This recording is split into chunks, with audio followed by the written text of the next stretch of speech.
But it was not that Levin was not in good spirits, he was ill at ease. With what he had in his soul, he felt sore and uncomfortable in the restaurant, in the midst of private rooms where men were dining with ladies, in all this fuss and bustle, the surroundings of bronzes, looking glasses, gas, and waiters, all of it was offensive to him.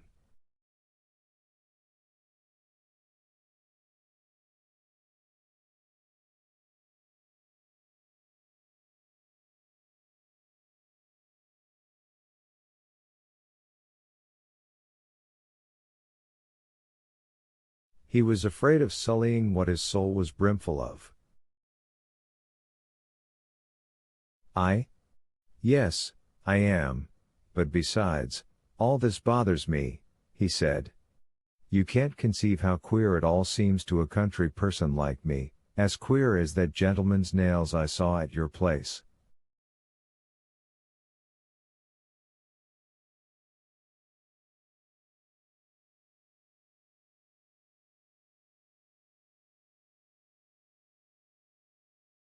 Yes, I saw how much interested you were in poor Grinovich's nails, said Stepan Arkadyevitch, laughing.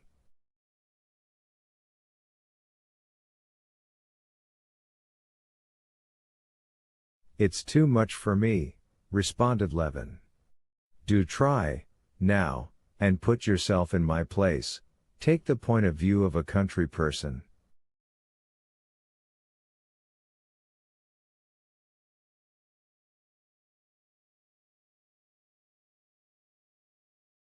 We in the country try to bring our hands into such a state as will be most convenient for working with.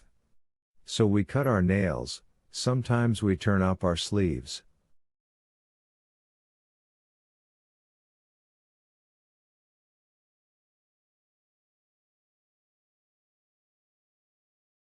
And here people purposely let their nails grow as long as they will, and link on small saucers by way of studs, so that they can do nothing with their hands.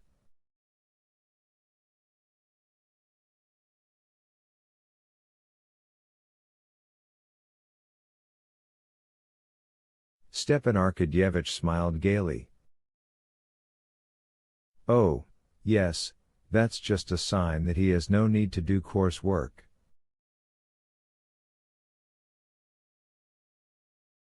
His work is with the mind. Maybe.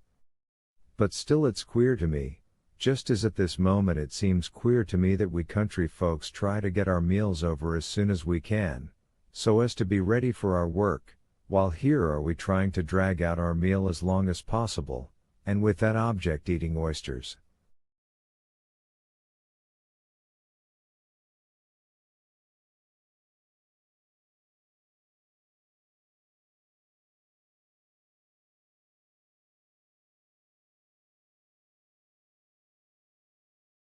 Why, of course, objected Stepan Arkadyevitch. But that's just the aim of civilization, to make everything a source of enjoyment.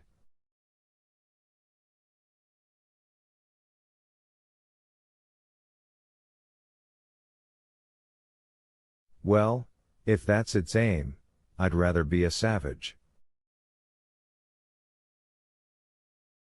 And so you are a savage. All you Levins are savages. Levin sighed. He remembered his brother Nikolai, and felt ashamed and sore, and he scowled, but Oblonsky began speaking of a subject which at once drew his attention.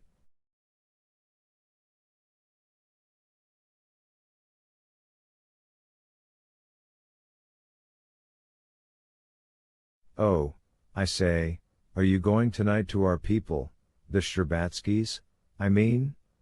He said, his eyes sparkling significantly as he pushed away the empty rough shells, and drew the cheese towards him.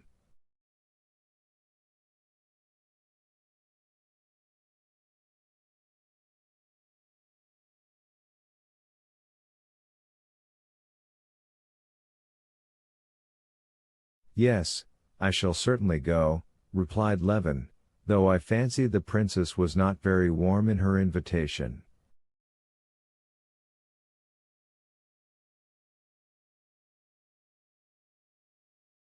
What nonsense! That's her manner. Come, boy, the soup. That's her manner _grand dame said Stepan Arkadyevitch. I'm coming, too, but I have to go to the Countess Benina's rehearsal.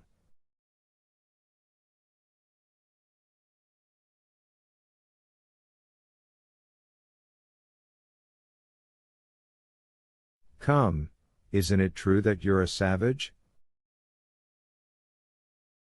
How do you explain the sudden way in which you vanished from Moscow?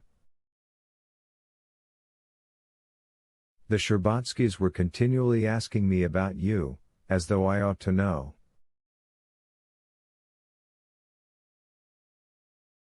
The only thing I know is that you always do what no one else does.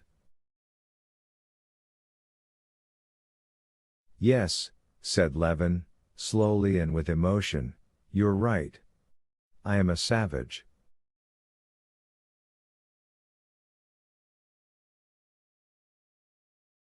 Only, my savageness is not in having gone away, but in coming now.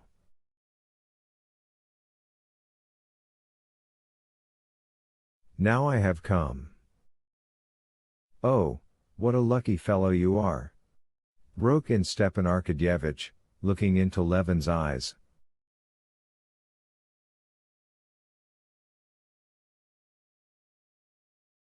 Why? I know a gallant steed by tokens sure, and by his eyes I know a youth in love, declaimed Stepan Arkadyevitch. Everything is before you.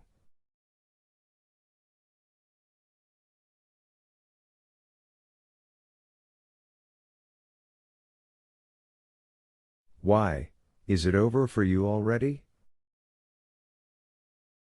No, not over exactly, but the future is yours, and the present is mine, and the present, well, it's not all that it might be.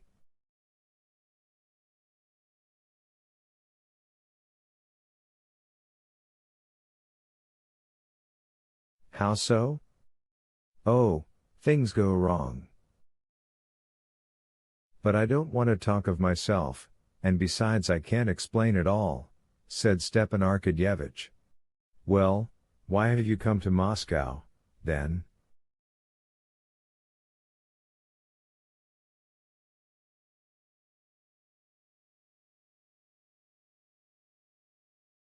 Hi.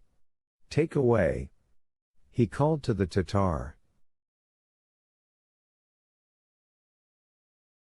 You guess?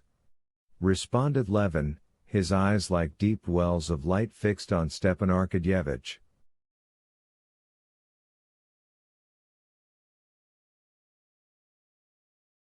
I guess, but I can't be the first to talk about it. You can see by that whether I guess right or wrong, said Stepan Arkadyevitch, gazing at Levin with a subtle smile.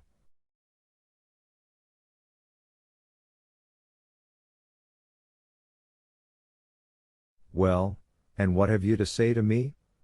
Said Levin in a quivering voice, feeling that all the muscles of his face were quivering too. How do you look at the question?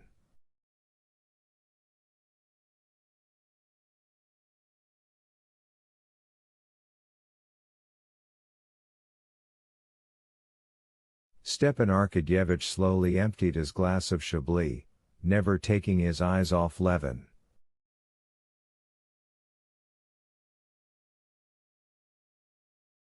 I? Said Stepan Arkadyevitch, there's nothing I desire so much as that nothing.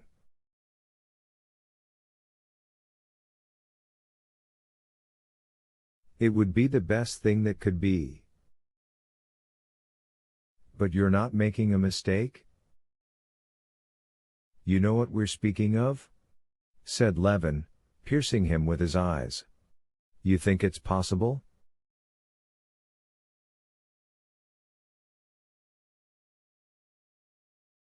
I think it's possible.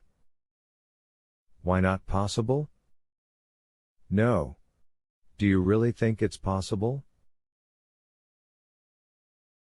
No. Tell me all you think. Oh, but if refusal's in store for me.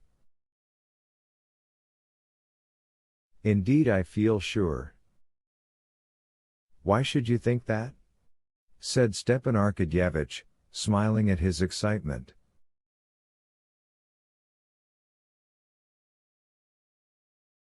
It seems so to me sometimes. That will be awful for me, and for her too.